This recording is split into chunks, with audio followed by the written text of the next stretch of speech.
On Tuesday, September the 21st, 2021, my day started normally. I woke up that morning, got dressed, ate breakfast, and headed out to work. But little did I know that that would be the day that I almost died. See, I was working construction on one of the most iconic buildings in North America, the Superdome in New Orleans, Louisiana.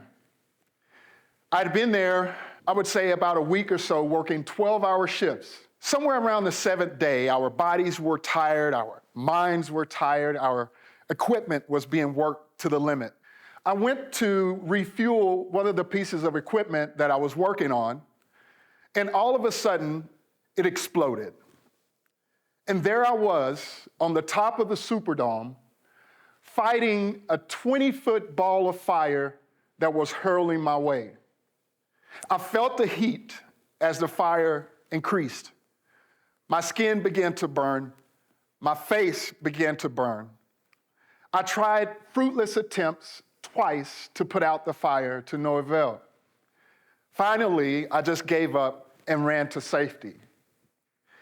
I left that moment with third-degree burns on my hands, my arms, and my face. But more importantly, I left that moment with my life. Even though the wounds from that traumatic moment healed after time, the trauma still remained. And one way that trauma showed up in my life was it made it impossible to sleep. You may not have experienced an explosion or something like that, but all over America right now, people are having trouble sleeping. Whether it's anxiety, stress, traumatic events like the one that happened to me, we're finding it more and more difficult to get a good night's rest. When I looked at that, the thing that was happening to me was that I didn't feel safe to sleep. You know, imagine going to sleep every night and having a sweet dream or something, a fantasy, but also imagine going to sleep every night and replaying that trauma every night, replaying the fire, replaying all of those things that you experienced that almost took your life. That was me. I didn't know what to do about it until one day I reached into my bag of tricks to find a way to feel more safe. Because, you know, it's almost impossible for your body to go to sleep if you don't feel safe. One of the benefits of feeling safe before you go to sleep, of course, is a lowering in cortisol levels. You get a boost in your immune system. And lastly, the one that I really enjoy is you get to enter into deeper levels of sleep, REM sleep. That's the place where you dream and fantasize and go on great adventures. It was difficult to get through that and feel safe again. So I reached into my bag of tools when I was working in manufacturing, and I practiced a self-improvement or systematic improvement strategy called Kaizen. Kaizen is a Japanese form of making your work environment safe and doing it systematically. And there are 5 S's to Kaizen that I employed to get back to my place of safety. The first one is sort. And when I approached sort, I partnered with a psychologist to help me go through all of the things that were happening in that traumatic moment. And after we sorted through it, we did the second thing, set it in order. We had to understand that all trauma does not define who you are. Trauma happens, yes. Fear happens, yes. But I understood something that even with fear is false evidence appearing real. And so it took some time to get through those distinctions. But once the distinction came, I felt closer to being safe. The third one was shine. Now, I really like shine because shine was that part of the process where after I sorted, after I put things in order, I could really create a system of positivity for myself. You know, like the song, focus in on the positive and eliminate the negative. So one of the things that I did is that I created a mantra for myself. And I shined up my positive attitude every day. Instead of waking up fearful, I woke up every day saying, today will be the best day ever. No matter what happens, today will be the best day ever. And after shining that positive attitude up, I found a way to standardize it, to make it a part of my routine, to make it a part of the energy that comes every day, to be thankful and grateful for living every day. Then, after all of that, I wanted to find a way to sustain it. I needed a methodology to get back to sleep, and to sustain a system of self-care that would work for me. When you approach sleep and when you approach trauma in your life, one of the things that people get off is that we don't know how to sustain our positive momentum. And so I decided that this was what I was going to do. After feeling safe, I wanted to establish some things for my sleep routine, because sleep is a big deal. It is, in fact, the thread that binds our health, our overall health, and our bodies together.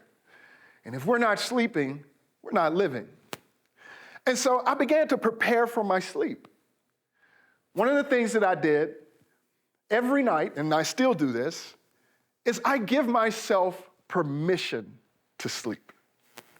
Sleep is one of those sacred rights that every living thing has on this earth. Everything sleeps. Sleep is that place where restoration comes and dreams come. It's where we work out our problems. So I gave myself permission to go to sleep. Secondly, what I do every night is I entertain my senses. I create an environment for myself to relax. It may sound like a Barry White song when you first start off with it, because I turn off the lights, I light a candle, I fill the room with nice aromas, and I prepare for my slumber. Now, this one most people may not like, but actually, I put my phone away. I actually start to put my phone away at least an hour before it's time to go to sleep. No Instagram, no Facebook, no messages, no videos, but just surrendering to my body's ability to rest and restore.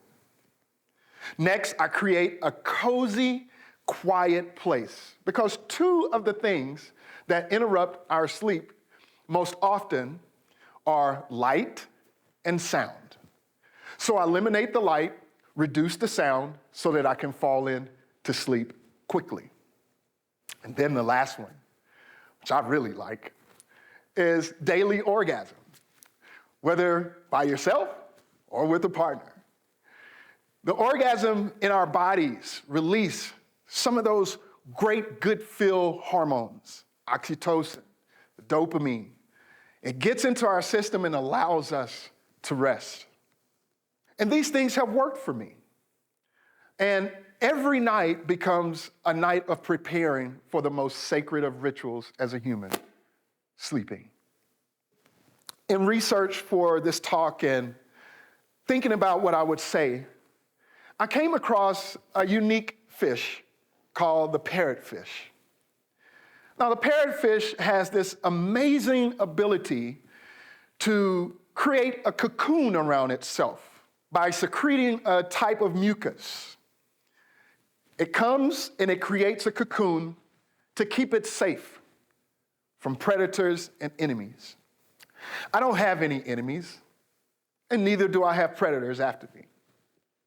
But what I do have to fight every night is a reminder of a trauma that tried to rob one of the most sacred things that I have, my sleep. So in essence, what I'm saying to you as an audience today, what I'm saying to myself every day, I give myself permission to sleep. I give myself permission to enter into this place where I can be restored and I can be renewed. No matter what has happened in any of our lives, you have the right to sleep. More importantly, You have the right to feel safe.